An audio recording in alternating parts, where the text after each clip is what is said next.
हरे कृष्णा। भगवद गीता अध्याय 4 श्लोक नंबर 25। दैवामेवापरे यज्ञं योगिनः परुपासते ब्रह्माज्ञावापरे यज्ञं यज्ञेनैवोपजुह्वति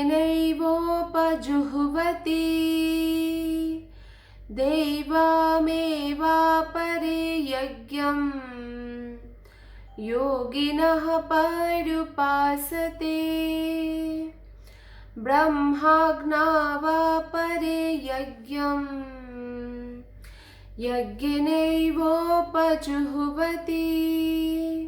अनुवाद और तात्पर्य श्रील प्रभुपाद के द्वारा। श्रील प्रभुपाद की जय। अनुवाद।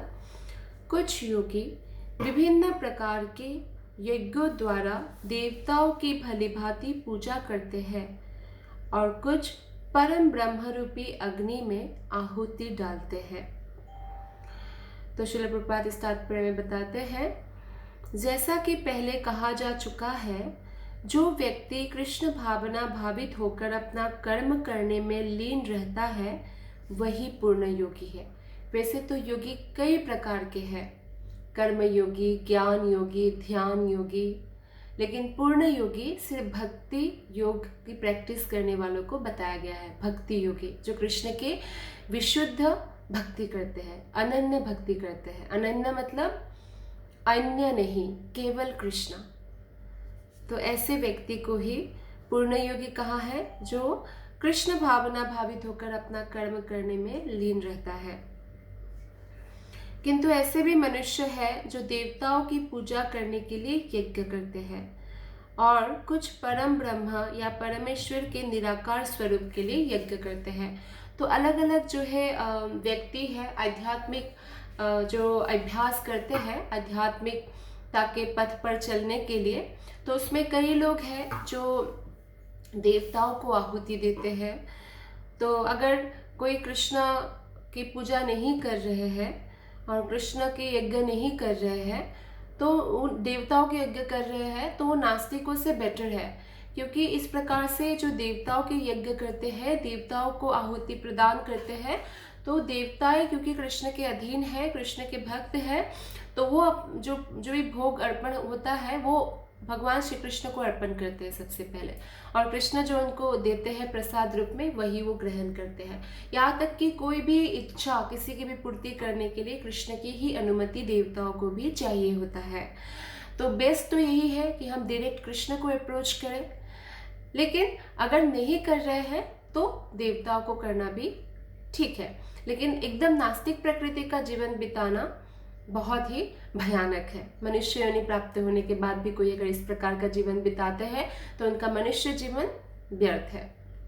तो कोई लोग हैं जो देवताओं की यज्ञ करते हैं और कई लोग हैं जो कृष्ण के शरीर से निकला हुआ ब्रह्म ज्योति है, तो निराकार स्वरूप के लिए यज्ञ करते हैं। ब्रह्म ज्योति को निराकार स्वरूप कहा गया है कृष्ण का।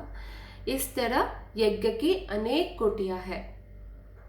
विभिन्न यज्ञकर्ताओं द्वारा संपन्न यज्ञ की ये कोटियां केवल बाह्य वर्गीकरण है। वस्तुतः यज्ञ का अर्थ क्या है? भगवान विष्णु को प्रसन्न करना, और विष्णु को यज्ञ भी कहते हैं। विष्णु का नाम है यज्ञ, उत्तम श्लोका, ये विष्णु का नाम है। तो यज्ञ का जो अर्थ है वो है भगवान को प्रसन्न करना। भगवान नहीं, भगवान कृष्ण को प्रसन्न करना।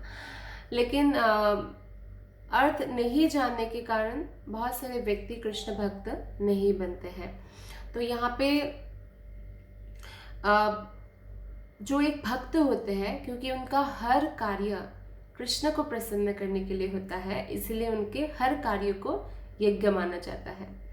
तो इस प्रकार से हम हर एक सेकंड में यज्ञ कर सकते हैं। हमारे थॉट्स को भगवान कृष्ण में स्थिर करके, हमारे मन को भगवान कृष्ण में स्थिर करके, हमारी हर एक चिंता, हर एक चिंतन और हर एक विचार कृष्ण कॉन्शियसनेस में हो, कृष्ण भावना में हो। तो कृष्ण की प्रसन्नता के लिए वो अगर भावना है तो वो भी यज्ञ है। तो यज्ञ का यही अर्थ है। तो विभिन्न प्रकार के यज्ञों को दो श्रेणियों में रखा जा सकता है। जैसे जो सांसारिक द्रव्यों के लिए यज्ञ होते हैं, सांसारिक कोई वस्तु की प्राप्ति के लिए जो यज्ञ होता है उसको कहा जाता है द्रव्य यज्ञ। और जो दिव्य ज्ञान के लिए यज्ञ करते हैं उनको कहा जाता है ज्ञान यज्ञ। जो सांसारिक वस्तु जैसे कि कोई पुत्र प्राप्ति के लिए यज्ञ कर रहे हैं, कोई धन प्राप्ति के लिए कर रहे हैं, कोई नाम कमाने के लिए कर रहे हैं, तो ये द्रव्य यज्ञ में आएगा। लेकिन दिव्य ज्ञान, शास्त्रों के ज्ञान की प्राप्ति के लिए अगर कोई यज्ञ कर रहे हैं तो वो ज्ञान यज्ञ में आएगा। जो कृष्ण भावना भावित है उनकी सारी भौतिक संपदा परमेश्वर को प्रसन्न करने के लिए होती है, किंतु जो किसी क्षणिक भौतिक सुख की कामना करते हैं वे इंद्र, सूर्य आदि देवताओं को प्रसन्न करने के लिए अपनी भौतिक संपदा की आहुति देते हैं। अर्थात जो व्यक्ति कृष्ण भक्त है उनकी सब कुछ, सारी इच्छाएं, सारी भौतिक संपदा सिर्फ कृष्ण को प्रसन्न करने के लिए होता है। लेकिन जो देवताओं के उपासक है तो कोई भौतिक वस्तु प्राप्त करने के लिए वो भौतिक वस्तु का ही आहुति देते हैं, या भौतिक चीजें प्राप्त करने के लिए जैसे एक यज्ञ संपन्न करना होगा, जो खर्चा होगा, जो दान करना होगा, दान पुण्य, तो वो भौतिक वस्तु का ही आहुति दे रहे हैं, तो उसको द्रव्य यज्ञ कहते हैं। और किंतु अन्य लोग हैं जो निर्विशेषवादी है, यानी निराकार ब्रह्म में अपने स्वरूप को स्वाहा कर देते हैं, तो वो लोग विलीन होना चाहते हैं निराकार ब्रह्म ज्योति में। तो देवतागण ऐसी शक्तिमान जीवात्माएं हैं जिन्हें ब्रह्मांड को उष्मा प्रदान करने, उष्मा कौन प्रदान करते हैं? देवता कौन है? सूर्य। जल देने वरुण देवता है, तथा प्रकाशित करने, जैसे प्रकाशित करते हैं चंद्र, सूर्य भी करते हैं, रात को चंद्र करता है। और जैसे भौतिक कार्यों की देखरेख के लिए परमेश्वर ने नियुक्त किया है, जैसे अग्नि के लिए अग्नि, वायु के लिए वायु, तो ये भगवान ने नियुक्त किया है। शक्तिमान, उनको शक्ति प्रदान भगवान ने किया है, क्योंकि वो सब भगवान के भक्त हैं। तो भगवान ने जैसे एक प्रकार से उनको एक सेवा देके रखा है, कार्य देके रखा है। जो लोग भौतिक लाभ चाहते हैं वे वैदिक अनुष्ठानों के अनुसार विविध देवताओं की पूजा करते हैं। तो ऐसे लोगों को बहवीश्वरवादी कहलाते हैं। बहवीश्वर मतलब बहुत ईश्वर को मानते हैं। वैसे तो किसी भी जैसे देवता है तो स्वर्गलोक में ऐसा थोड़ी, जैसे हमारे यहाँ पे किसी शहर में फ्लैट सिस्टम है, डबल बेडरूम का 1000 फ्लैट है, ऐसे कॉलोनी में रहते हैं, ऐसा नहीं है। देवताओं को स्वर्ग में अपना अपना लोक है, तो जो व्यक्ति जिस देवता की पूजा अर्चना करते हैं तो उस लोक में जाते हैं। तो इसी तरह से हर एक लोक का राजा होने के कारण हर देवता को ईश्वर कहकर भी संबोधित किया जा सकता है।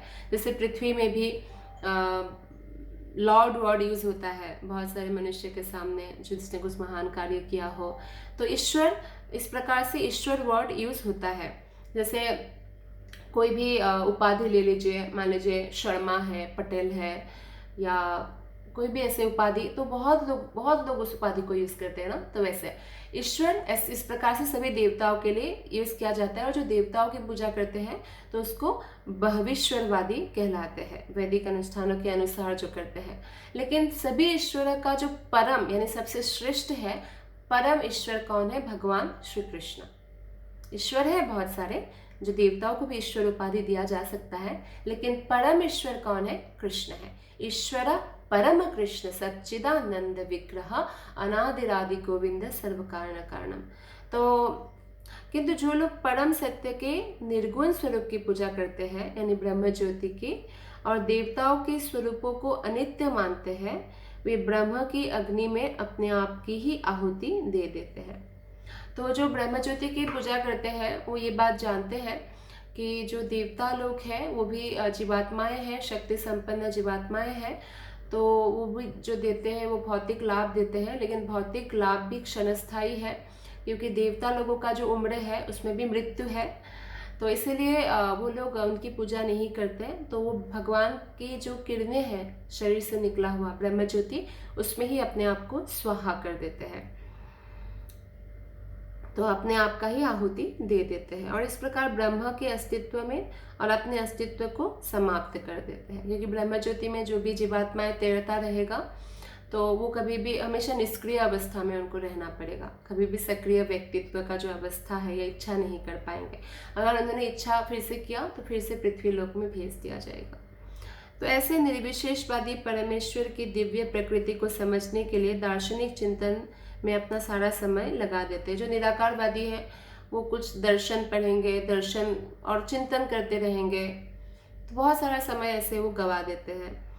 जबकि थोड़ा सा समय भी अगर भक्ति में लगाए तो उससे करोड़ों गुना लाभ उनको मिल सकता है।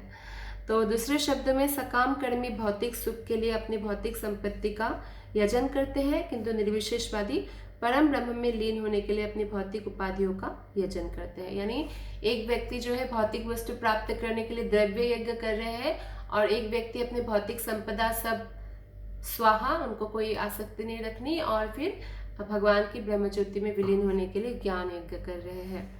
तो निर्विशेषवादी के लिए यज्ञाग्नि ही परम ब्रह्म है, जिसमें आत्मस्वरूप का विलय ही आहुति है। तो उनका ऐसा नहीं है कि कोई ऐसे स्पेशली कोई अग्नि जला के वो लोग यज्ञ कर रहे हैं।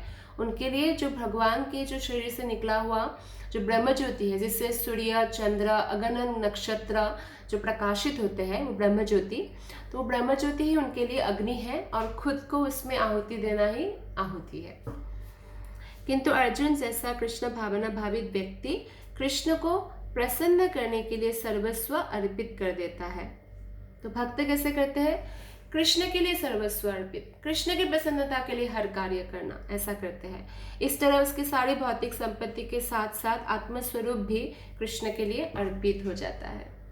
इसलिए उनका कोई भी कर्मफल नहीं रहता। कृष्ण ने कहा है ना भगवत गीता में, लास्ट जो चैप्टर है 18 अध्याय के 66 श्लोका में, कि सर्वधर्मान् परित्यज्य मामेकं शरणं व्रज अहम त्वां सर्वपापेभ्यो मोक्षयिष्यामि मा शुचः। सभी धर्मों का परित्याग करके मेरी शरण में आओ, मैं तुम्हें समस्त पापों से मुक्त कर दूंगा, भय मत करो। तो भगवान कृष्ण को जब हम समर्पित हो जाते हैं तो हम समस्त कर्मफलों से मुक्त हो जाते हैं। और यही ऐसे व्यक्ति को ही भगवान श्री कृष्ण परम योगी मानते हैं। वैसे योगी तो बहुत है, लेकिन योगी में जो श्रेष्ठ है उनको बोलते हैं परम योगी। कौन है परम योगी? जो भक्ति योग का पालन करते हैं किंतु उसका पृथक स्वरूप नष्ट नहीं होता। तो उनका व्यक्तित्व तो हमेशा रहते हैं। अब जैसे भौतिक जगत में हम चल फिर रहे हैं, बात कर रहे हैं बाकी लोगों से, वैसे ही हम भगवत धाम जाएंगे शरीर छोड़ने के बाद, और भगवत धाम में भी भगवान श्री कृष्ण के साथ, कृष्ण के भक्तों के साथ, जहाँ ये जो पैसा है डॉलर या रुपीस नहीं चलता है, वहाँ प्रेम धन चलता है। वहाँ व्यक्ति खुद से ज़्यादा भरोसा दूसरों पर करते हैं। वहाँ पे व्यक्ति इतना प्रसन्न रहते हैं, कोई भी दुख नहीं, कोई चिंतन नहीं, गाते हुए बोलते हैं, खुशी में जैसे बोलते हैं, गाते हुए बोलते हैं, नाचते हुए चलते हैं। तो ऐसा सुंदर दिव्य वातावरण है। हरे कृष्ण, धन्यवाद।